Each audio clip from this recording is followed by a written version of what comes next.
আলোচনা হলে ভালো হয়। আসলে মায়ের কথা নিশ্চয়ই আলোচনা আমরা করিও এবং নিশ্চয়ই তা করব, কিন্তু মায়ের কথা যে স্মৃতি কথা এগুলো আপনারা ইচ্ছে করলে নিজেরাও কিন্তু পড়ে ফেলতে পারেন। আমরা সৃষ্টি মায়ের কথা উদ্বোধন কার্যালয় প্রকাশিত যে মায়ের স্মৃতি কথা, সেখান থেকেই আমরা পড়ি। ফলে এটি ইচ্ছে করলে আপনারা কিন্তু নিজেরাও পড়ে নিতে পারেন, খুব একটা অসুবিধা হবে না বুঝে নিতে। কিন্তু যেহেতু বিবেক চূড়ামণি সেটি আলোচনার প্রয়োজন এই জন্য যে অনেক সময় বই পড়লেও বেশ কিছু জায়গা যেগুলো একটু আলোচনার প্রয়োজন থাকে, সেই কারণের জন্যই আমরা হয়তো একটু বেশি জোর দিই বিবেক চূড়ামণির ওপরে। তুলনামূলকভাবে মায়ের কথা একটু কমই হয়। তো নিঃসন্দেহে আমরা মায়ের কথা বাদ দেবো না, এটা ঠিক। আমরা প্রসঙ্গ একটু আপনাদের ধরিয়ে দিই যেখানে হচ্ছিল সৃষ্টি মায়ের কথা। আর আমরা পড়ছিলাম স্বামী ঈশানানন্দজি, অরূপানন্দজির স্মৃতিকথা আমরা শেষ করেছি আপনারা জানেন, এবং ঈশানানন্দজির স্মৃতিকথা আমরা পড়ছিলাম। ঈশানানন্দজির মাতৃ সান্নিধ্যে বলে একটি বই রয়েছে, তো সেখানেও এই কথাগুলো রয়েছে, কিন্তু এখানে একটু অল্পই পাবো, ওখানে আরো বেশি ঘটনা রয়েছে মাতৃ সান্নিধ্যে।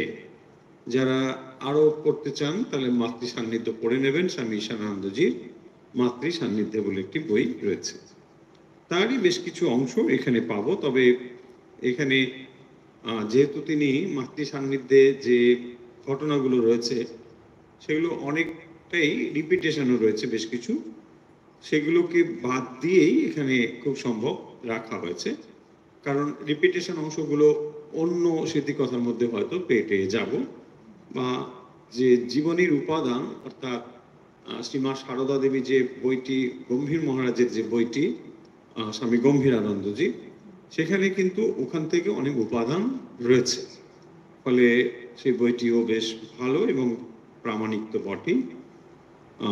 আমরা তারই কিছু ঘটনা এখানে দেখব। একদিন সন্ধ্যায় মা কথা প্রসঙ্গে বলছেন, আমি আর কারো দোষ দেখতে শুনতে পারি নে। প্রারব্ধ কর্ম যার যা আছে, যেখানে ফাল্টি যেত সেখানে চুষ্টি তো যাবে।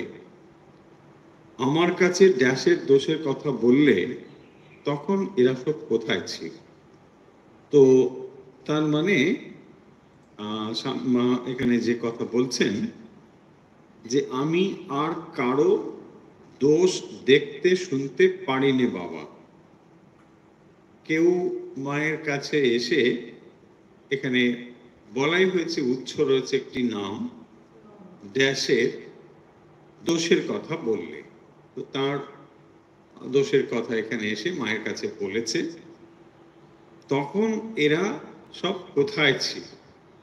যারা এসে বলছে যে এই এই এই এই এই, তার মানে একজনের সম্পর্কে বলা হচ্ছে, কিন্তু মা বলছেন আমি কারো দোষ দেখতে শুনতে পারি না বাবা, কারো আমি দোষ দেখতে শুনতে পারি না।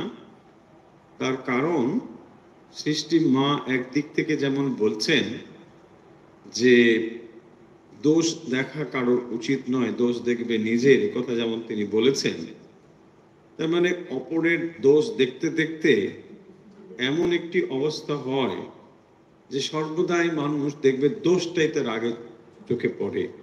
এক ভয়ঙ্কর পরিস্থিতি, দোষ আছেই, 100% পারফেক্ট কেউ নেই, কিন্তু তবুও এই দোষ দেখতে দেখতে মানুষের এরকম একটি নেচার বা হ্যাবিট হয়ে যায়, যেদিকেই সে চোখ ফেলবে সেখানেই সে ইমপারফেকশন দেখতে পাবে।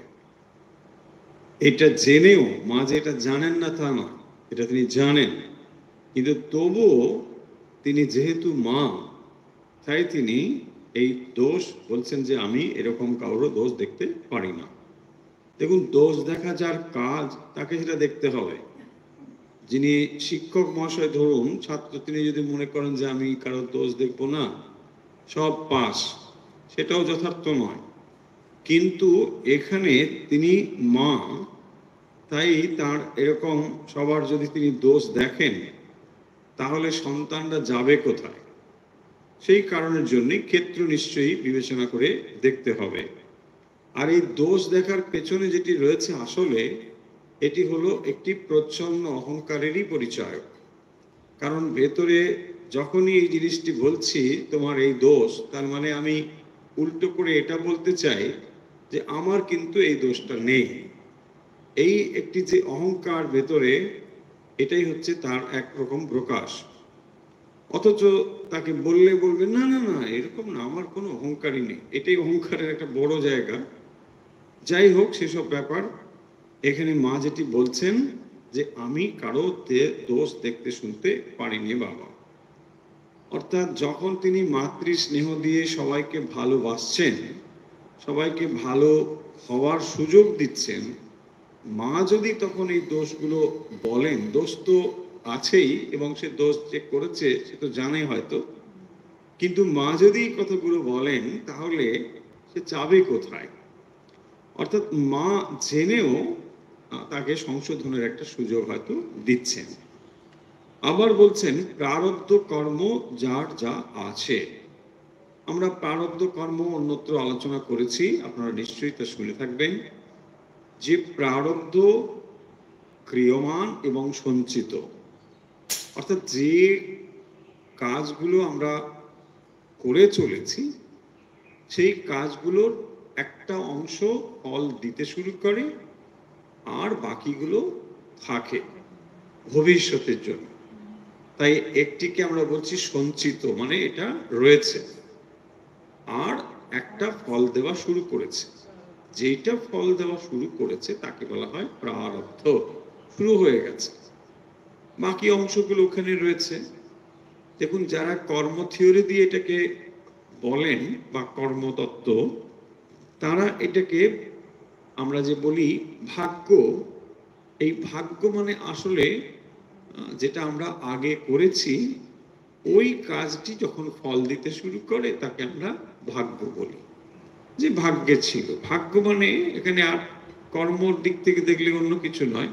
ভাগ্য মানে যে ভগবান আপনার জন্য আলাদা কিছু করছেন তা না, আপনি যেটা করে রেখেছেন অলরেডি তা এখন ফল দিতে শুরু করেছে, সেই জিনিসটি। তাই যেটা আগে ঠিক করা ছিল। যাই হোক, এখন প্রারব্ধ মানে হলো যেটি আমরা পূর্বে করেছি, এখন যেটা ফল দিতে শুরু করেছে। তাই এটাকে কেউ আমরা বারণ করতে বা নিবারণ করতে পারবো না। এটা যেমন যেমন হওয়ার চলবে। এখন এ প্রসঙ্গে প্রশ্ন আপনাদের মনে উঠতে পারে, তাহলে যদি প্রারব্ধ দ্বারাই সব নিয়ন্ত্রিত হয়, তাহলে তো আমাদের কিছু করার নেই। কারণ এই জীবনটা যদি আমাদের প্রারব্ধ দ্বারাই নির্দিষ্ট করা হয়, তাহলে একরকম এটাই মেনে নেওয়া হলো যে আমরা কিছু করতে পারি না। কারণ পূর্বে পূর্বে আমরা যা করেছি তারই যখন ফল এটা চলছে, এই জন্ম বা এই শরীর, তো ফলে আর নিজের কিছু করার নেই, এটাই তো চলবে না। এখানে একটি জায়গা রয়েছে, প্রারব্ধ মানে যা করেছি তার দ্বারা ঘটনাগুলো ঘটবে, এই একটা ব্যাপার। কিন্তু এটাকে আপনি কিভাবে নেবেন, এটা কিন্তু আপনার বর্তমানের উপর নির্ভর করছে। তার মানে ধরুন আপনি রাস্তায় বেরোলেন, সেখানে কোনো একটা কিছু হয়ে আপনার পাটা ভেঙে গেল। এই পা ভাঙা ব্যাপারটি হয়তো ছিল প্রারব্ধ, কিন্তু এই পা ভেঙে গেলে আপনি অনেক রকম তার মানে রিয়াকশন হতে পারে। কিরকম? পাটা ভেঙে গিয়েছে বলে আপনি হতাশ হয়ে ভেঙে পড়তে পারেন, আপনার জীবনটা সব চলে গেল বলে দুঃখ করতে পারেন। আবার একটা পা গিয়েছে আর একটা পা তো রয়েছে, এটা নিয়ে আপনি আবার মনোবল তৈরি করে আবার সংগ্রাম করতে পারেন। ফলে এই যে এতগুলো অপশন রয়েছে, এইগুলো কিন্তু বর্তমানের হাতে রয়েছে। তাহলে প্রারব্ধ অনুযায়ী একটা ঘটনা ঘটবে, কিন্তু তাকে আপনি কিভাবে হ্যান্ডেল করছেন এটি বর্তমানের হাতে রয়েছে। ফলে প্রারব্ধ হাতে যে সম্পূর্ণ রয়েছে আপনি নিশ্চিন্তে ঘুমিয়ে থাকবেন তাও নয়। প্রারব্ধ দ্বারা একটা কিছু ঘটবে ঠিকই, কিন্তু সেইটাকে আপনি কিভাবে নেবেন তা নির্ভর করছে আপনার বর্তমানের ওপরে। তাই সেটাকে আপনি পজিটিভ হইতেও নিতে পারেন, আবার নেগেটিভ হইতেও নিতে পারেন। নেতিবাচকভাবে নিলে আপনি বিমর্ষ হয়ে যাবেন, আপনি দুঃখিত হয়ে যাবেন, আপনি ধীরে ধীরে ডিপ্রেসড হয়ে যাবেন। আবার যদি ওটাকে পজিটিভ ওয়েতে নেন তাহলে আর একটা রাস্তা খুলে যাবে। হ্যাঁ, হয়তো দেখুন আপনার একটা পা যখন বাদ গেল বা খারাপ হয়ে গেল, তখন একটি পা রয়েছে। তো এই একটি পা দিয়ে হয়তো দেখা গেল যে আপনি এমন একটা কম্পিটিশনে প্রথম হলেন যেখানে এক পায়ে লড়াইটাই ছিল। এরকম বহু ঘটনা পৃথিবীর মধ্যে রয়েছে।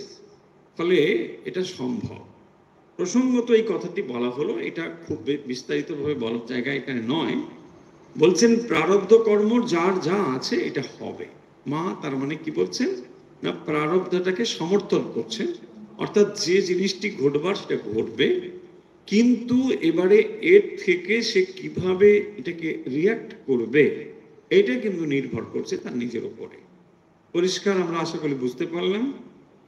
এবারে বলছেন যাকে আমরা দৈব বলি, সেই দৈব জিনিসটি কিরকম? যেখানে ফালটি যেত সেখানে ছুঁচটি তো যাবে। এই যে ফালটা যেত সূচটা যাবে, এটাকে দৈব বলা হচ্ছে। তো দৈব মানে কি? দৈব মানেও আমরা পূর্বে যেটা যেটা করেছি তারই একটা ফল এখানে করছে। তো সেটাই দৈব এখন ফল দেওয়া শুরু করেছে। যেখানে ফালটি যেত সেখানে সৃষ্টি যাবে, অর্থাৎ ভগবত কৃপা যদি হয়, ভগবানের একটা আলাদা রকম যদি শক্তি এখানে মানি, তাহলে এই জিনিসটি ঘটবে। অর্থাৎ যেটা বড় কিছু হতো হয়তো সামান্য কিছু হবে, ছোট কিছু হবে, এরকম। আমার কাছে ড্যাশের দোষের কথা বললে মানে যারা বলেছেন তাদেরকে তিনি এখন বলছেন তখন এরা সব কোথায় ছিল, মানে এখন যে সব বলতে এসেছো তখন কোথায় ছিল? সে আমার কত সেবা করেছে। আমি তো তখন ভাইয়ের ঘরে ধান সেদ্ধ করি। তো তখন মা ওই আগেকার সময়ে, অর্থাৎ তাঁরই পূর্ব জীবনের, মানে পূর্ব জীবন মানে জীবনের পূর্ববর্তী অংশে, বাল্যকালে ছোটবেলার সময় যেভাবে তার জীবন কেটেছে সেইগুলো তখন বলছেন, এবং সেই অবস্থাতে তাদের অবদান সম্পর্কে তিনি স্বীকার করছেন যে তাদের অবদান ছিল। আমি তো তখন ভাইদের ঘরে ধান সেদ্ধ করি, বউরা সব ছোট, সে শীত বর্ষা গ্রাহ্য না করে সকাল থেকে গায়ে কালি মেখে আমার সঙ্গে বড় বড় ধানের হাঁড়ি নামাতো। এখন তো অনেকে ভক্ত হয়ে আসে, তখন আমার খেয়েছি, আমরা কি সেগুলো সব ভুলে যাব? ফলে দেখুন মা সামান্য যদি কেউ তার জন্য করে তো তিনি সেটা মনে রাখেন। এ কথাই এখানে আমরা এর থেকে বুঝতে পারলাম যে এটা তিনি চিরকাল মনে রাখছেন। এখন তো অনেকে ভক্ত হয়ে আসে, তখন আমার কে ছিল, আমরা কি সেগুলো সব ভুলে যাব? তা লোকেরই বা দোষ কি? আমারও আগে লোকের কত দোষ চোখে ঠেকত, তারপর ঠাকুরের কাছে কেঁদে কেঁদে ঠাকুর আর দোষ দেখতে পারিনে বলে কত প্রার্থনা করে তবে দোষ দেখাটা গেছে। মানুষের হাজার উপকার করে একটু দোষ করো, মুখটি তখনই বেঁকে যাবে। লোক কেবল দোষটি দেখে, গুণটি দেখা চায়। এখানে কতগুলো খুব প্র্যাকটিক্যাল জিনিস এখানে রয়েছে, যে মায়ের জীবনে যে সমস্ত ঘটনা ঘটেছে, মা যে সমস্ত ঘটনার ভেতর দিয়ে গিয়েছেন, তারই নিরিখে মা এই কথাগুলো এখানে বলছেন যে আমারও আগে লোকের কত দোষ চোখে ঠেকত। তো তখন তিনি বলছেন তারপরে কি করে গেল, ঠাকুরের কাছে কেঁদে কেঁদে বলছেন আমি আর দোষ দেখতে পারি না। এবং যখন এই মাতৃত্ব ভাব বিকশিত হয় তখনই অপরের দোষ দর্শনটি কমতে থাকে। যেখানে স্নেহ ভালোবাসা রয়েছে সেখানে কিন্তু আর দোষ অপরের চোখে পড়ে না। অপরের মানে সন্তানের। ব্যাপারটি কিরকম দেখবেন, মা সাধারণত তার ছেলের যে দোষ এইটা তিনি দেখেন না, চোখে পড়ে না, কিন্তু অন্যের ছেলের দোষ তার বেশ ভালোই চোখে পড়ে। কারণ এখানে তফাৎ বোধ রয়েছে বলে, এটি আমার ওটি তার, এই বোধ রয়েছে বলে কেবলমাত্র তিনি নিজের সন্তানের প্রতি তার যে দোষ এটা তার চোখে পড়ে না। এবং এই যে চোখে দোষ না পড়া তার একমাত্রই কারণ হলো মাতৃস্নেহ। তাই মা যখন জগৎ জননী হয়ে উঠছেন তখন তার আর সন্তানের প্রতি যে দোষ দৃষ্টি এটি কিন্তু চলে যাচ্ছে। সেই জন্যে ভালোবাসা হচ্ছে এমন একটি জিনিস যা মানুষের দোষ দর্শনকে বন্ধ করে। অর্থাৎ মানুষের ভিতর, আর এটা দুটো কিন্তু বিপরীত মেরুর জিনিস। অর্থাৎ যখনই কেউ কারোর দোষ দর্শন করে তার ভিতরে ভালোবাসা নেই, আবার যখন ভালোবাসা রয়েছে তখন দোষ দর্শনটা বন্ধ হয়। তাই দোষ দর্শনের জন্য বা দোষ দর্শন বন্ধ করবার জন্য যেটি প্রয়োজন সেটি হচ্ছে আন্তরিক ভালোবাসা। এই ভালোবাসা অত্যন্ত জরুরি। তাই মা বলছেন যে ঠাকুরের কাছে কেঁদে কেঁদে প্রার্থনা করায় ঠাকুর সেটা পূরণ করে দিয়েছেন এবং এই দোষ দেখাটা গিয়েছে। দেখুন, মা জগৎ জননী, তার দোষ দর্শনের কোনো প্রয়োজন নেই। দোষ দর্শন তখনই হয় যখন তুল্য মূল্য বিচার হয়, যখন হিংসে ভেতরে থাকে, তখন এই জিনিসগুলো হয়। কিন্তু শ্রী শ্রী মা এমন একটি উচ্চ স্থান থেকে এই জগৎকে দেখছেন যেখানে কারোর সঙ্গে তার কোনো তুলনাই নেই, ফলে সেখানে দোষ দর্শনের কোনো ব্যাপারই ঘটতে পারে না। কারণ তিনি জানেন যে এই পরমা প্রকৃতি তিনি স্বয়ং, জগৎ সৃষ্টি তার থেকেই। তিনি কার প্রতি হিংসে করবেন, কাকেই বা তিনি দেশ করবেন, কাকেই বা তিনি দোষ দর্শন করবেন, করতে পারেন না। কিন্তু তিনি মনুষ্য শরীর ধারণ করে যখন মানব লীলায় এসেছেন তখন তাকে জগতের কল্যাণের জন্য যা যা বলবার সেটা বলতে হবে।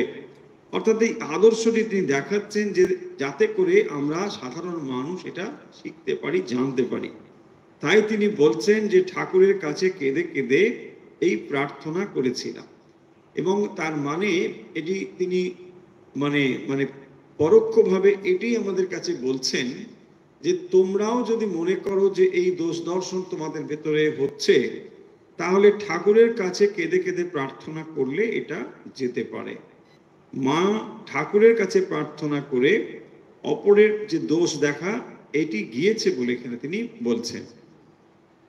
তারপরে যে কথাটি বলেছেন, মানুষের হাজার উপকার করে একটু দোষ করো, মুখটি তখনই বেঁকে যাবে। লোক কেবল দোষটি দেখে, গুণটি দেখা চায়। মানুষের হাজার উপকার করে একটু দোষ করো। এখন কথাটির মধ্যে সত্য নিশ্চয়ই আছে, এটা ঠিকই, কিন্তু মানুষের হাজার উপকার করে একটু দোষ করো, ব্যাপার কি জানেন?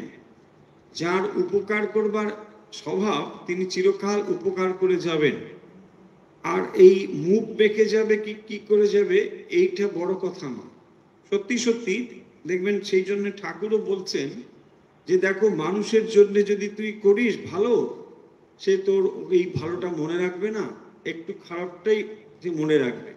উল্টো ভগবানের যখন ভগবানের দিকে মন দেবে, বলছে ভগবানের জন্য তুই খারাপ অনেক করে একটু ভালো কর, ভগবান ওটাই মনে রাখবে। তো ফলে এই কথার ভেতর দিয়ে যেটি বলা বা এটা যে শিক্ষা আমাদের এখানে নিতে হবে সেটি হচ্ছে এই যে মানুষের হাজার উপকার করে একটু দোষ করো, মুখটা বেঁকে যাবে। এই জন্য যে মানুষকে যদি মানুষ ভেবে এটা করতে থাকি তাহলে নিঃসন্দেহেই এই পথটি যথার্থ পথ নয়। কিন্তু মানুষকে যদি আপনি মানুষের জন্য হাজার করবেন তখনই যখন মানুষকে ভগবত বুদ্ধিতে সেবা করবার কথা ভাববেন। তাতে যা ঘটে ঘটবে, যদি কেউ বিপরীতভাবে তার মুখ বেঁকে যায় যাবে, কিন্তু যার এটা স্বভাব সে এটা করবে চিরকাল, এটাই হচ্ছে ব্যাপার। দেখবেন ওই গল্প আছে না, সেই সাধু আর বিছের গল্প। তো সাধু কি করছেন না, স্নান করতে গিয়ে একটা বিছে তাকে বারবার কামড়াচ্ছে। তো সে কি করছে, একবার করে বিচিটাকে সরিয়ে দিচ্ছে, আবার তার হাতে এসে দংশন করছে। এখান থেকেই আমরা শিক্ষা পাই। পরে ওই বললো যে আরে তুমি এরকম কেন করছো, ওটাকে মেরে ফেলো অর সামথিং লাইক দ্যাট।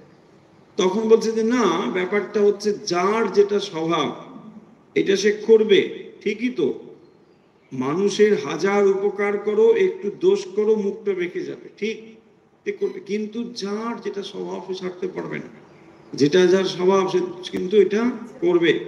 যে সে যদি মনে করে মানুষের উপকার করতে হবে সেটা সে করবে, এবং এটা কিন্তু যথার্থ রূপে। উপকার মানে লোক দেখানো উপকারের কথা হচ্ছে না, ঠিক যথাযথ যার উপকার করবার মানে রয়েছে সে কিন্তু এটা করবে। লোক কেবল দোষটি দেখে, গুণটি দেখা যায়, এটা বড় কথা। যে লোক কেবল দোষটি দেখে, গুণটি দেখা চায়।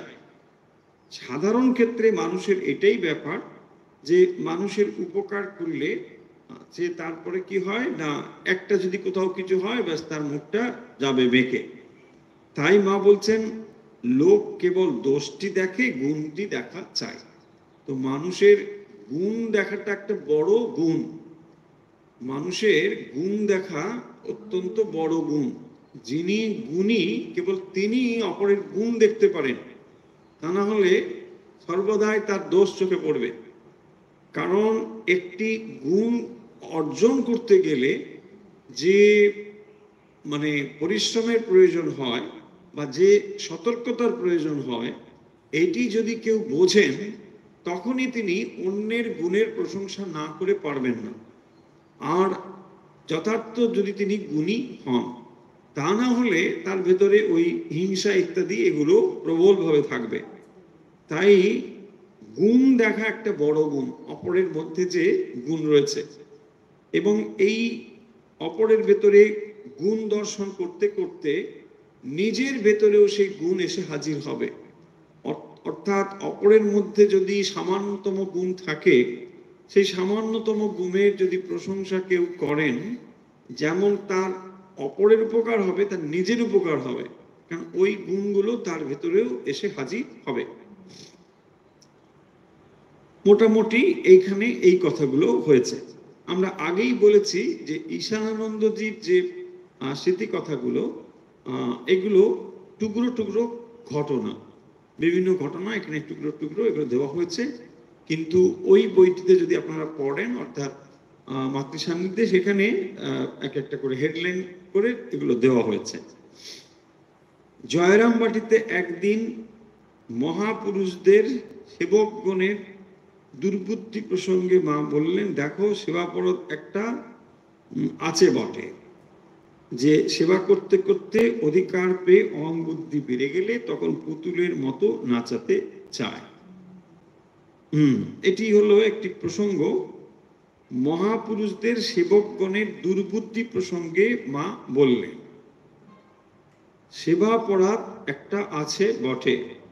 সেবা অপরাধ অর্থাৎ যখন কারোর কাছে থেকে কেউ সেবা করে, করতে করতে তার ভিতরে একটি অহং বুদ্ধি তৈরি হয়, এবং তখন সে মনে করে যে আমি ছাড়া বোধহয় আর এর হবে না, আমি বসালে বসে, আমি শুইয়ে দিলে তো শোয়ে, আমি খাওয়ালে খেতে পারে, তার থেকে তার এরকম একটি বুদ্ধি হতে পারে। এই যে এটি সেবা অপরাধ, এবং তখন পুতুলের মতো নাচাতে চায়, উঠতে বসতে খেতে সব তাতেই কর্তা, সেবার ভাব আর থাকে না। যারা নিজের দেহ সুখ ভুলে তার সুখ দুঃখ, নিজের সুখ দুঃখ জ্ঞান করে সেবা করে, তাদের ওরূপ হবে কেন? এই ফলে এই কথাগুলো এখানে স্পষ্টতই সেবা অপরাধ প্রসঙ্গে বলছেন। তাহলে যখন কেউ কারোর সেবা করে তখন তার ভেতরে হয়তো প্রথম প্রথম এই ভাবটি মানে খুব ভালো থাকে, দীর্ঘদিন এটি করতে করতে মানে অমঙ্গল অনেক সময়ই হয়। সেই জিনিসটি বলছে বিশেষ করে গুরু সেবা, অর্থাৎ কেউ গুরু স্থানীয় মানুষ, তার সেবা যদি কেউ দীর্ঘদিন ধরে করতে থাকে, তার ভেতরে কিন্তু এরকম অহং বুদ্ধি জন্মাতে পারে। তো তিনি তার ভেতরে মনে আসতে পারে যে আমি ছাড়া বোধহয় তারা চলবে না, এবং তাকে পুতুলের মতো ব্যবহার করতে চায়, উঠতে বসতে খেতে সবকিছুতেই কর্তা। তখন সেবার ভাব আর থাকে না। এই প্রসঙ্গে হচ্ছে যে সেবা করা কিন্তু অত্যন্ত কঠিন কাজ, কারণ যার সেবা করছেন তার সুখ স্বাচ্ছন্দ্যই প্রথম মনে রাখতে হবে, এবং সেটি হচ্ছে মূলত সেই জিনিসটি মাথায় রেখেই সেবার কাজ করতে হয়। কারণ বলছেন যে যারা নিজের দেহ সুখ ভুলে তার সুখ দুঃখ, নিজের সুখ দুঃখ জ্ঞান করে সেবা করে, তাদের কেন এরকম হয়? তার মানে নিজের সুখ দুঃখটাকে মনে না রেখে একমাত্র যার সেবা করা হচ্ছে তিনি হচ্ছেন প্রধান, তাঁরই সেবা আমি করছি, তাঁরই সুখের জন্য করছি, এই বোধগুলো থাকতে হবে। আর বলছেন যে অনেক মহাপুরুষদের চারদিকে ঐশ্বর্যের ভাব থাকে, তাই দেখে অনেকে তাদের সেবা করতে এসে ওতেই মত্ত থাকে, আর পরে ওতেই ডুবে মরে। ঠিক ঠিক তার সেবা করে কজন? তারপর মা একটি গল্প বললেন, দেখো কথায় আছে যে পুকুরে চাঁদের, এইটা একটা গল্প বলছি। তো ফলে এই সেবা করা জিনিসটি মানে অত্যন্ত কঠিন ব্যাপার। সেবাতে মানে মনে রাখতে হবে সেব্য এবং সেবক, যিনি সেবা করছেন তাকে বলে সেবক, আর যার সেবা করা হচ্ছে তাকে বলা হয় সেব্য। তো এই সেব্য সেবকের মধ্যে সর্বদাই নিজেকে বিলিয়ে দেওয়ার একটা ভাব থাকতে হবে, অর্থাৎ যিনি সেবা করবেন তাহলে তিনি যথার্থ সেবা করতে পারবেন। লক্ষ্য করুন, একদম মানে দৃষ্টান্তের একেবারে চূড়ান্ত দৃষ্টান্ত সৃষ্টি মা স্বয়ং। সৃষ্টি মা হচ্ছেন যখন ঠাকুরের সেবা করছেন, একেবারে আদর্শ সেবিকা ছিলেন তিনি, কারণ সেখানে পূর্ণভাবে ঠাকুরের কথাই তার মনে রয়েছে। তার নিজের কোনো ইচ্ছে অনিচ্ছে এখানে কোনো মূল্য নেই। যখন তিনি দক্ষিণেশ্বরে রয়েছেন তখন তার ব্যক্তিগত প্রয়োজনে কোথায় তার সুখ স্বাচ্ছন্দ্যের ব্যবস্থা আদি রয়েছে এটি সেখানে মোটেই চিন্তার বিষয় নয়। তিনি এ বিষয়ে একেবারেই চিন্তা করছেন না, বরং সর্বদাই তার মনে হচ্ছে যে ঠাকুরের সুখ স্বাচ্ছন্দ্য কিভাবে হতে পারে, এবং সেই কারণের জন্য তিনি রাত দিন ঠাকুরের সেবায় মনোনিবেশ করেছেন। সেখানে তার নিজের প্রয়োজন বা কখন স্নান করবেন, কোথায় থাকবেন, এইগুলো তখন কোনোটাই সেখানে আর চিন্তার বিষয় ছিল না। আমরা জানি কত কষ্ট করে নববতের দিনগুলো মা কাটিয়েছেন। ওই ছোট্ট ঘরের মধ্যে রয়েছেন, ঠাকুরের সেবা হচ্ছে, দলে দলে সব ভক্তরা আসছেন, কিন্তু সেখানে মা নিজের পছন্দ অপছন্দ একেবারেই রাখেননি। এই যে নিজের অপছন্দকে পছন্দ অপছন্দ না রেখে সর্বতভাবে সেব্য এর জন্য নিজেকে বিলিয়ে দেওয়া, এটাই হচ্ছে সেবকের সব থেকে বড় কাজ। তখনই তিনি যথার্থ রূপে সেবক হতে পারেন। অনেক ঘটনা রয়েছে, যখন তারপরে মানে ঠাকুরকে যখন নিয়ে আসা হচ্ছে শ্যামপুকুর বাটিতে, সেখানেও দেখবেন থাকার খুব ভালো ব্যবস্থা নেই। মাকে বলা হলো যে ওখানে থাকার মোটেই ভালো ব্যবস্থা নেই, কিন্তু ঠাকুর চাইছেন যে মা ওখানে থাকুন, তাহলে তার সেবার ব্যবস্থা ভালো হয়, কারণ মায়ের স্থানটি আর তো কেউ নিতে পারবে না। মা তখন এত কিছু জেনেও রাজি হলেন, বলছেন হ্যাঁ ঠিক আছে, কোথায় থাকতে হবে? না, ছেলেদের মাঝে থাকতে হবে, নিচে একটি সিঁড়ির ঘর রয়েছে, সেখানেই থাকতে হবে। দেখুন, এত কিছু জেনেও মা সেখানে এসেছে এবং সেখানে এসে ঠাকুরের সেবা করেছিলেন। যিনি মানে কেউ তাকে দেখতেই পায় না, কালীবাড়ির খাজাঞ্চিরা বলছেন তিনি আছেন শুনেছি, কিন্তু কোথায় আছেন কখন আছেন কিছুই জানি না, একেবারে তার দৃষ্টিতেই পড়েনি। ফলে এইরকম লজ্জাশীলা যিনি, তিনি গিয়ে জয়রাম শ্যামপুকুর উদ্যান বাটিতে যখন প্রয়োজন হলো তখন কিন্তু সেখানে তিনি চলে গেলেন, শ্যামপুকুর বাটিতে চলে গেলেন। আবার যখন প্রয়োজন হলো কাশীপুর উদ্যান বাটিতে, সেখানেও কিন্তু তিনি মায়ের মানে ঠাকুরের সেবা করবেন বলে চলে যাচ্ছেন। ফলে এই যে পয়েন্ট, এটি লক্ষ্য করেই মা এখানে কথাগুলো বলছেন যে যারা নিজের দেহ সুখ ভুলে তার সুখ দুঃখ, নিজের সুখ দুঃখ জ্ঞান করে, এরাই হচ্ছে কিন্তু যথেষ্ট সেবক। সেবা মানে হলো এই জিনিসটি। তবুও তাদের এটা হতে পারে, কি হয় না, তাদের এরকম হয় যে এই বোধ অর্থাৎ অহং বৃদ্ধি তখন হয়। সেবা অপরাধ হচ্ছে এইটি, সেবা করতে করতে তার ভেতরে অহং বৃদ্ধি হবে, অহং বুদ্ধি তৈরি হবে যে আমি ছাড়া ওর আর হবে না, গতি নেই, আমি না খাওয়ালে আর গতি নেই, নাহলে বসে আছে, এই অবস্থাটি হতে পারে। এটা প্রসঙ্গ হচ্ছে মহাপুরুষদের সেবকগণের প্রসঙ্গে। আচ্ছা, তারপরে মা কি বলছেন? বলছেন অনেক মহাপুরুষদের চারিদিকে ঐশ্বর্যের ভাব থাকে। তো মহাপুরুষ মানে যেখানে হয়তো আছেন, দেখবেন অনেক লোকজন আসছে করছে, বিরাট একটা রমরম ব্যাপার চলছে। তো তার সঙ্গে বলছেন তাই দেখে অনেকে তাদের সেবা করতে এসে ওতেই মত্ত থাকে, ব্যাস ওখানেই ভিড়ে গেল। আর এখন তার কথাই নেই, সেলফি তোলো, আরে বাপরে, মানে সেবা গেল আসলে অন্য জায়গায়। হ্যাঁ, আমাকেই দেখো, আমি কত বড়। সে আসলে যে তিনি সেবক, সে ভাবটা গেল শেষ হয়ে, ওতেই মত্ত থাকে, আর পরে ওতেই ডুবে মরে। এই তার মানে ওই ভাবটা গেল সর্বনাশ হয়ে, দেখো আমাকে কত বড় বিরাট। তাই দেখে অনেকে তাদের সেবা করতে চায়। ঠিক ঠিক তার সেবা করে কজন বলো? এই ঠিক ঠিক তার সেবা করে কজন? তো ওই এখানে মহাপুরুষ ধরতে পারেন আপনি, ভগবানের সেবাও ধরুন, যাই ধরুন, তো ভগবানের সেবা করতে গিয়ে তারপর দেখা গেল ব্যাস অন্যরকম। মা একটি গল্প বলছে, ভারী সুন্দর গল্প। কথায় আছে, এটি অ্যাকচুয়ালি ভাগবতের একটি সুন্দর গল্প, মানে কাহিনী। পুকুরে চাঁদের প্রতিবিম্ব পড়েছে, তাই দেখে ছোট ছোট মাছেরা আনন্দে সেইখানে খুব লাফালাফি করে খেলা করছে। ভাবছে আমাদেরই একজন, কাকে? চাঁদকে। পুকুরে চাঁদের প্রতিবিম্ব পড়েছে, যেমন সুন্দর চাঁদ উঠলে পরে পুকুরে তার প্রতিবিম্ব পড়ে। ওই পুকুরে যে সমস্ত ছোট ছোট মাছ রয়েছে তারা কি করছে? আনন্দে লাফালাফি করছে এবং চাঁদকে ভাবছে আমাদের একজন। দেখুন, তাহলে মহাপুরুষের কাছাকাছি যারা তার বৃত্তে থাকে, আমরা ভাবি যে তারা বোধহয় সবই মহাপুরুষ, ব্যাপারটা কিন্তু অতটা নয়। সেই কথাটাই এখানে বলছেন যে তারা সেবক মাত্র, তাদের ভেতরে সেই কোয়ালিটি নেই। কিরকম তারা নিজেদেরকে বিপদে ফেলে এইভাবে, এখানে সেই কথাটি বলতে গিয়ে বলছেন যে চাঁদ প্রতিবিম্বিত হয়ে জলের উপর পড়েছে, আর জলের মাছ ভাবছে যে চাঁদ আমাদেরই একজন, ব্যাস যে তাদের মতো, কারণ তাদের সঙ্গেই তো আছে, চাঁদকে ঘিরে খেলছে, চাঁদকে ঘিরে।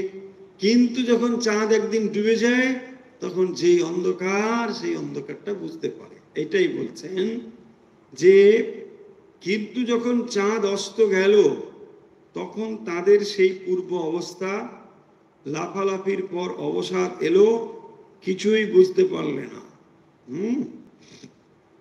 লাফালাফির পর অবসাদ এলো, কিছুই বুঝতে পারলে না।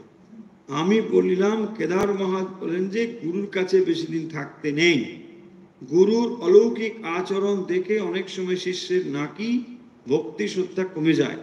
মা হাসতে হাসতে বললেন, তোমরা বাবা ওসব কথায় মন খারাপ করো না, তাহলে আমার কাজ চলে কি করে? অত ভগবান বুদ্ধি না করে মানুষ বুদ্ধিতে আমি যা বলি দেখে শুনে কাজগুলি যা করছো করে যাও, তোমাদের ভয় নেই। আচ্ছা, এই কথাটির পরে আরেকটি প্রসঙ্গ এখানে এসেছে, ওই চাঁদের উপমা দিলেন। তারপরে বলছেন গুরুর কাছে বেশি দিন থাকতে নেই। এইটি গুরুর কাছে এই জন্য থাকতে নেই যে গুরু মানব দেহ ধারণ করে যখন আসেন, তখন মানুষের যে সীমাবদ্ধতা তার ভেতরে থাকে। তার মানে তিনি যখন দেহ ধারণ করে এসেছেন, তখন মানুষের মতোই তিনি আচরণ করেন। এবং এই মানুষের মতো আচরণগুলো যদি শিষ্য দেখে, অনেক সময় তার শ্রদ্ধা মানে চলে যেতে পারে। ফলে এগুলো তার মঙ্গল না করে অমঙ্গল হতে পারে, সেই জন্য দরকার নেই। কিন্তু এখানে যে প্রসঙ্গটি হচ্ছে আলাদা। বলছেন গুরুর অলৌকিক আচরণ দেখে অনেক সময় শিষ্যের নাকি ভক্তি শ্রদ্ধা কমে যায়। গুরুর অলৌকিক আচরণ, লৌকিক অলৌকিক মানে যেটা সাধারণ ক্ষেত্রে দেখা যায় না, অন্যরকম একটা কিছু আচরণ তিনি করছেন, সেইটি দেখে অনেক সময় শিষ্যের নাকি ভক্তি শ্রদ্ধা কমে যায়। মা হাসতে হাসতে বলছেন, তোমরা বাবা ওসব কথায় মন খারাপ করো না। তার মানে যারা মায়ের কাছে রয়েছেন, তো মায়ের কাছে যখন রয়েছেন, মাকে তারা নানা রকম ভাবে দেখছেন, মায়ের কথা শুনছেন, কাজ করছেন, সেই জন্য মা বলছেন তাহলে আমার কাজ চলে কি করে, তো তোমরা মন খারাপ করছো ইত্যাদি ইত্যাদি। মাকে কেন্দ্র করেই তো তারা রয়েছে। অত ভগবান বুদ্ধি না করে মানুষ বুদ্ধিতে আমি যা বলি দেখে শুনে কাজগুলি যা করছো করে যাও, ব্যাস। তো এত ভগবান ভগবান বলে মানে ভগবানের কাছে আছি, অলৌকিক ব্যাপার, এই সব মাথা থেকে সরাও, যা বলছি সেই অনুযায়ী কাজগুলো করো, এটাই তিনি মূলত বলছেন। অত ভগবান বুদ্ধি না করে মানুষ বুদ্ধিতে আমি যা বলি দেখে শুনে কাজগুলি যা করছো করে যাও, তোমাদের কোনো ভয় নেই, এটি মা বলছেন।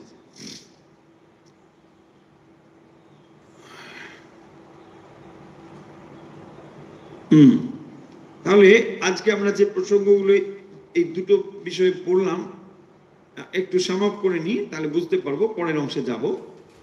মা এখানে বলছেন যেটি, সেটি হলো এই যে প্রথমত তিনি দোষ দেখার ব্যাপার নিয়ে কথা বলেছেন। তিনি বলছেন যে যে দোষ দেখা এইটি যেন আমি আর কারো দেখতে পারছি না। তুমি যে ওর কথা বললে, ওর অনেক কিছু রয়েছে মানে আমি তার উপকার কি করে অস্বীকার করতে পারি। তো সেই প্রসঙ্গেই মা বলছেন, তাকে তো যা বলবার বললেন, তারপরে বলছেন যে আমি ঠাকুরের কাছে প্রার্থনা করেছিলাম যাতে করে অপরের দোষ দর্শন না করতে হয়, এবং বলছেন তাই আমি আর কারো এখন দোষ দেখতে পারি না, আমি কারো দোষ দেখি না। এই যে অপরের দোষ দেখতে না পারা, এটি একটি বড় গুণ, এবং এই গুণটি বলছেন লোক কেবল দোষটি দেখে, গুণটি দেখা চায়। তাই সামান্যতম যদি কারোর মধ্যে কোনো কিছু থাকে, গুণ থাকে, দেখুন দোষ হয়ে গুণেই মানুষ। 100% গুণ যদি থাকতো তাহলে আর তুমি এখানে কেন, তাই না? তুমি তো মানে ভগবানের কাছে এক হয়ে থাকবে। গুণ দোষ আছে বলেই মর্তভূমিতে আছো, মর্তভূমিতে মানব দেহ ধারণ করে আছে মানেই তিনি 100% পারফেক্ট, এটা বলা যাবে না। কিন্তু তার মানে আবার এটাও নয় যে তার ভেতরে কোনো গুণই নেই, তিনি একেবারে যা তা একটা, তা নয়, নিশ্চয়ই তা রয়েছে। কিন্তু যেটি কথা, তোমার চোখে কেন দোষটা ধরা পড়ে, গুণটা পড়ে না, এইটি তোমাকে বিবেচনা করতে হবে। অপরের ভেতরে দোষ রয়েছে যেমন গুণও তো রয়েছে, কিন্তু আমার ভেতরে এটা কেন পড়ে। এক গুরু তার এক শিষ্যকে বলছেন যে আচ্ছা তুমি একটা কাজ করো তো, খুঁজে দেখো তোমার থেকে নিকৃষ্ট কি জিনিস, এইটা তুমি খুঁজে বার করো, তোমার থেকে কেউ খারাপ আছে কিনা। তুমি তো খুবই ভালো মানুষ, তুমি দেখো তোমার থেকে খারাপ। তো শিষ্য তখন নানা জায়গায় গিয়ে খুঁজে খুঁজে অনেক চিন্তা ভাবনা করে তার মনে হলো যে আমার থেকে নিকৃষ্ট একমাত্র বিষটাই হতে পারে না, এছাড়া আমি তো কাউকে দেখছি। তার মনে হলো, এসে গুরুর কাছে মানে বলছে। তো তখন গুরু বলছেন যে আরে এটা কি করে হবে, বিষটাকে তুমি বলছো তোমার থেকে নিকৃষ্ট, একবার ভেবে দেখো তুমি যে সমস্ত খাদ্য গ্রহণ করেছো সে খাদ্যগুলো সব ভালো ছিল, ফল থেকে আরম্ভ করে ইত্যাদি।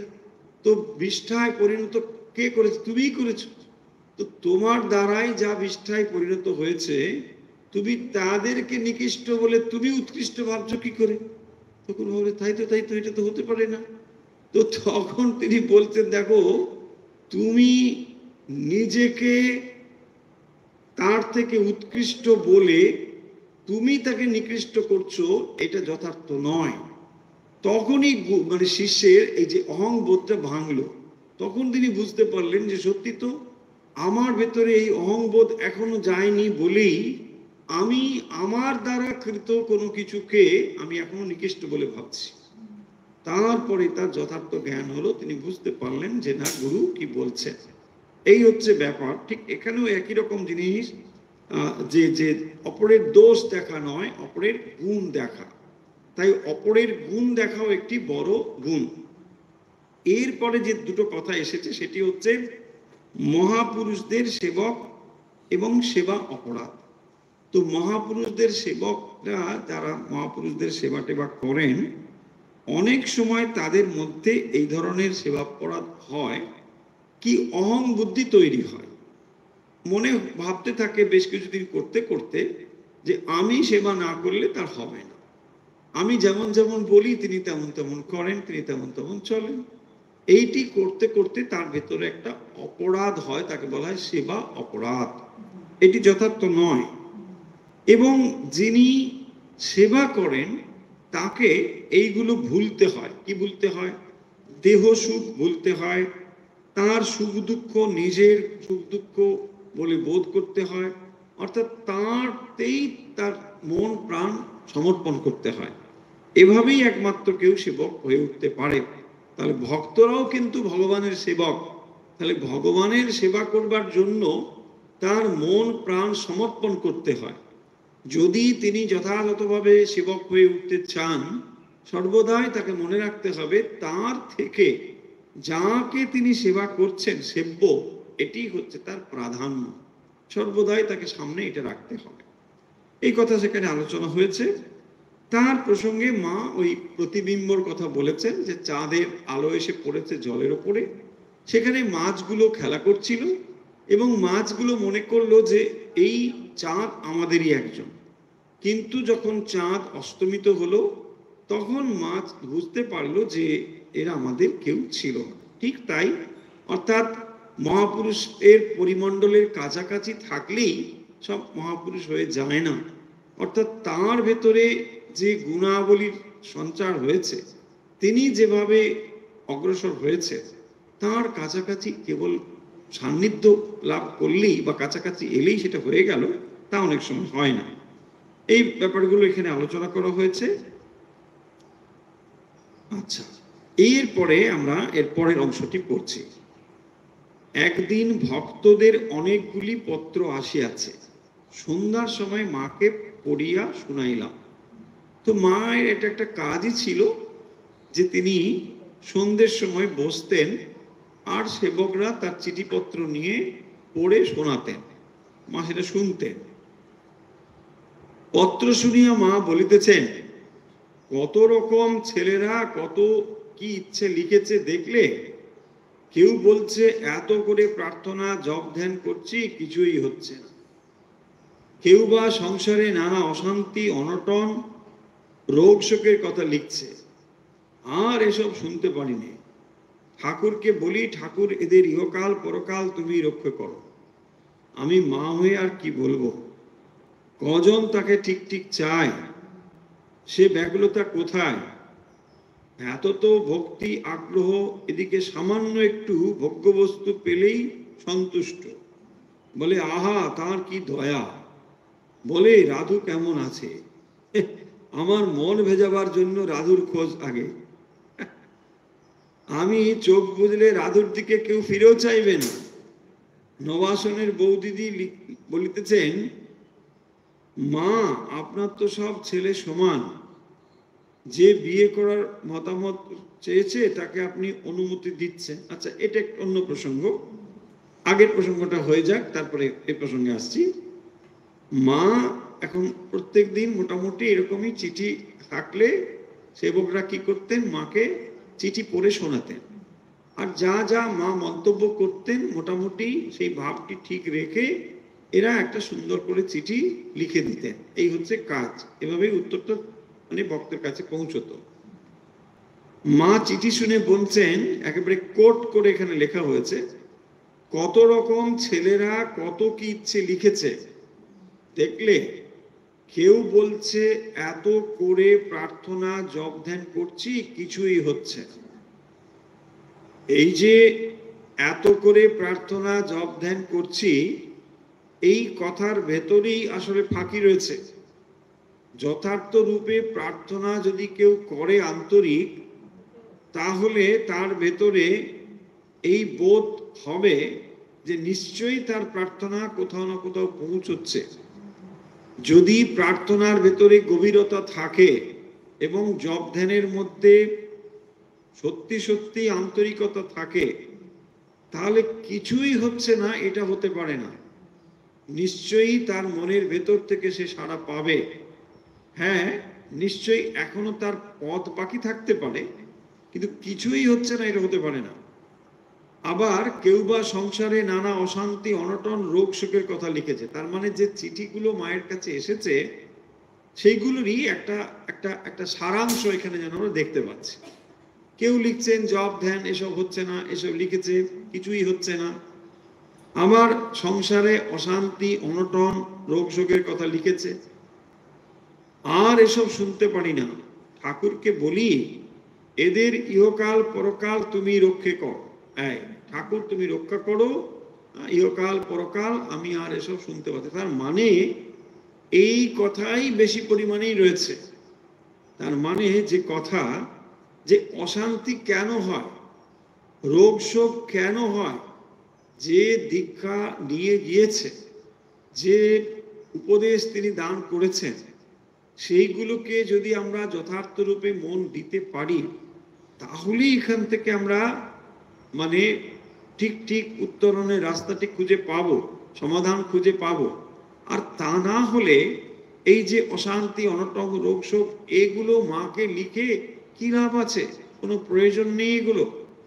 কারণ এই সমস্ত সংসারের যে সমস্যা, তার পারে যাওয়ার জন্যই আধ্যাত্মিক পথ বা ভক্তি পথ গ্রহণ করেছি। সেই পথটিকে যদি যথার্থভাবে আমরা মেনে নিতে পারি বা গ্রহণ করি, তাহলে অশান্তি অনটন রোগ শোক এগুলো থাকবেই, কারণ এগুলো প্রারব্ধের বশে ঘটে থাকে। তাই এই প্রারব্ধগুলো যেমন রয়েছে, তাকে যদি আমি ভগবানের নাম করতে থাকি, ভগবানের স্মরণ মনন প্রার্থনা জপ ধ্যান ইত্যাদি, তাহলে প্রারব্ধ ধীরে ধীরে ক্ষয় হবে এবং শুভ সময় আসবে। এই কথাগুলো ভালো না বুঝতে পেরে আমরা কি করি, ওই অশান্তি অনটন এগুলোই মায়ের কাছে কেউ লিখে পাঠাচ্ছে। এখন মায়ের কাছে এগুলো লিখে পাঠালে কি হবে? মা কি বলবে যে এগুলো তোমার আর কিছু হবে না, যাও তোমার সব অশান্তি আমি দূর করে দিলাম, তুমি আবার খাওয়া দাওয়া আর করো? এটা তো হতে পারে না, কারণ তার যে প্রারব্ধ রয়েছে এগুলো কিন্তু হবেই হবে।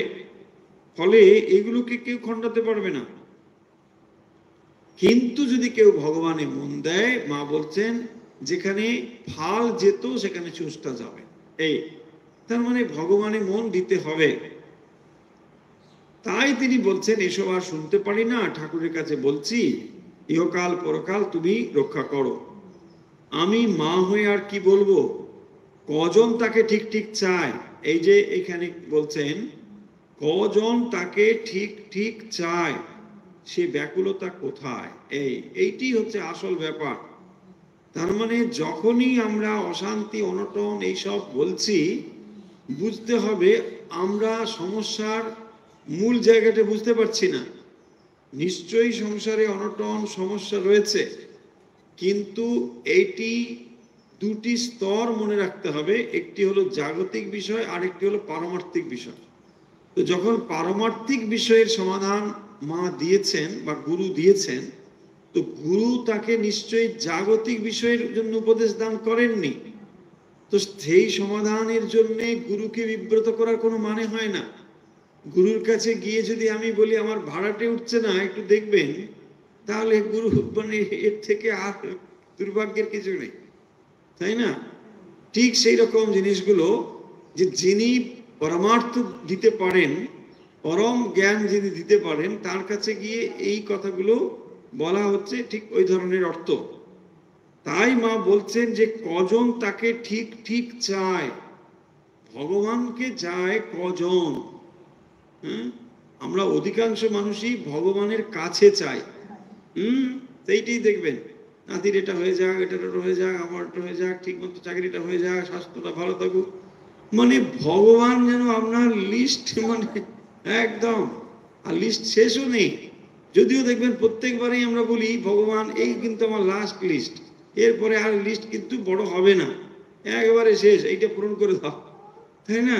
কিন্তু মানে একটার পর একটা বেড়েই যায়। তাই বলছেন যে ঠিক ঠিক কজন তাকে যায়, সেই ব্যাকুলতা কোথায়? এত তো ভক্তি আগ্রহ, এদিকে সামান্য একটু ভোগ্যবস্তু পেলেই সন্তুষ্ট। তাহলে একদিকে যেমন এত ভক্তি, এত আগ্রহ ভগবানের প্রতি, সামান্য একটু কিছু হলেই ব্যাস হয়ে গেল। আহা তার কি দয়া, বলে রাধু কেমন আছে, আহা তার কি দয়া। হ্যাঁ, সেদিন না ওখানে গেলাম, বাস দাঁড়িয়েছি, ভগবানের কৃপা বাসটা এসে গেল। অনেক এরকম বলে, বলছে হ্যাঁ ভালো কথা, ভগবানের দেখুন এটা যেমন ভাবছেন, যেদিন বাসটা এলো না সেদিনও কিন্তু ভাবতে হবে কি কৃপা, ভগবানের বাসটা এলো না, আমাকে হেঁটে হেঁটে আসতে হলো, জানেন। এ বলছে দীক্ষা নিয়ে আমার কি হয়েছে, বাস দাঁড়িয়ে একবারে বাস এসে গেল, বাপরে বাপ, ভগবান আমাকে ধরেই আছে হাত, বুঝতে পারছি। কি বুঝতে পারছেন? না ওই যে রিক্সায় উঠলাম, আবার সঙ্গে সঙ্গে রিক্সা, অত সোজা নয়, অত সোজা নয়, অত সোজা নয়। ওই ওই এই বিশ্বাস ঠুনকো বিশ্বাস, একটু এদিক ওদিক হয়ে যাক দেখবেন সব শেষ।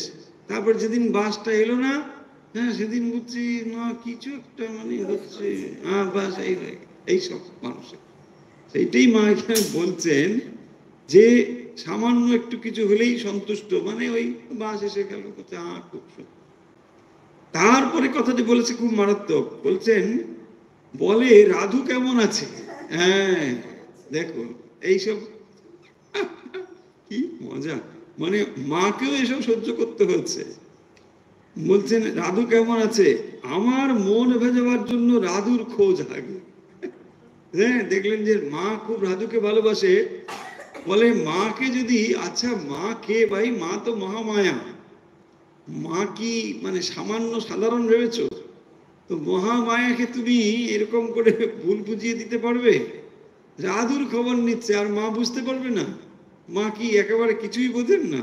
ওইটাই আমরা ভাবি, আমার মন ভেজাবার জন্য রাধুর খোঁজ আগে, আমি চোখ বুঝলে রাধুর দিকে কেউ ফিরেও চাইবে না।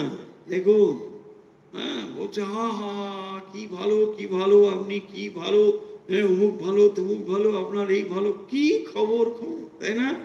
হ্যাঁ, তারপরে বার্তা না পৃচ্ছতি কোপিন গে, কেউ আপনার বার্তাটিও জিজ্ঞাসা করবে না। হ্যাঁ, যখন আপনি জগতের সঙ্গে সব দিতে পারবেন তখন আপনার মানে কি ভালো, এমন মানুষ হয় না, তাই না? ও বাপরে বাপ, দাসুন দিদি একটু সেলফি তুলে নি, কেন না আপনি কি ভালো।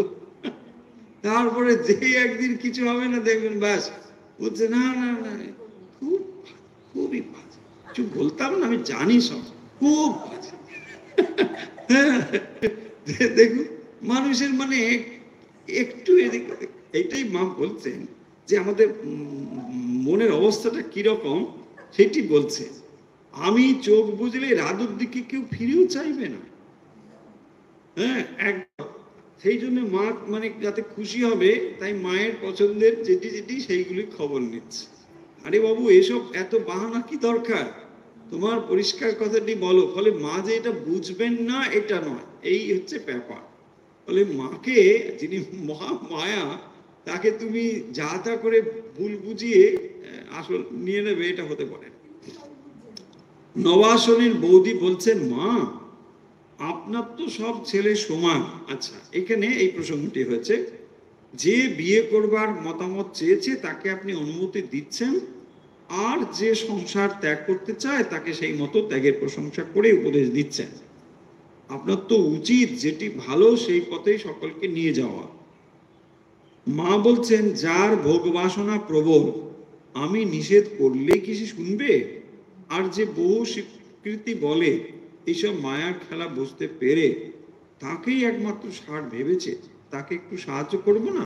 সংসারে দুঃখের কি অন্ত আছে? এখানে আসলে যে যে প্রসঙ্গটি এসেছে, যে মা কাউকে কাউকে সংসারের জন্য বলতেন, আবার কাউকে কাউকে ত্যাগের কথা বলতেন। এখন এই ব্যাপারে নবাসনের বৌদি, তো তিনি বলছেন যে তাহলে মা এটা এরকম কেন, যেটা ঠিক সেরকম বলবেন। প্রসঙ্গ বা অন্যের এরকম জিজ্ঞাসা নিশ্চয়ই স্বাভাবিক, কিন্তু মা যে উত্তর দিচ্ছেন সেটা মনে রাখার, যার ভোগ বাসনা প্রবল, অর্থাৎ যখন কেউ মায়ের কাছে গিয়ে বলছেন যে মা এটা কি করব, তাতেই বোঝা যাচ্ছে যে তার টেন্ডেন্সিটা কোন দিকে, তার ইচ্ছেটা কোন দিকে। যখন বলছেন মা আমি কি বিবাহ করব, নিশ্চয়ই করবে মা বলছে। কেন বাবা? মা বুঝতে পারছেন যে যদি তোমার বিবাহ না করবার হয় তাহলে তুমি এই প্রশ্নটাই তো তুলবে না, তাই না? দেখুন কত সহজ, মা কত মানে বুদ্ধিমতী ছিলেন, যে যখনই কেউ প্রশ্ন করছে তাহলে তো ইচ্ছে আছে, যদি ইচ্ছে না থাকে তাহলে সে তো এই প্রশ্নটা উঠবেই না, সে তো সংসার ত্যাগ করে চলে যাবে, তাই না? এটাই। আবার যখন বলছেন কেউ যে সন্ন্যাস নেবেন, বলছে মা আমি না, নিশ্চয়ই সন্ন্যাস নেবে, তাকে সেই থেকে মা বুঝতে পেরেছেন, দেখে তাকে তার পথেই তিনি তাকে চালিত করেছেন।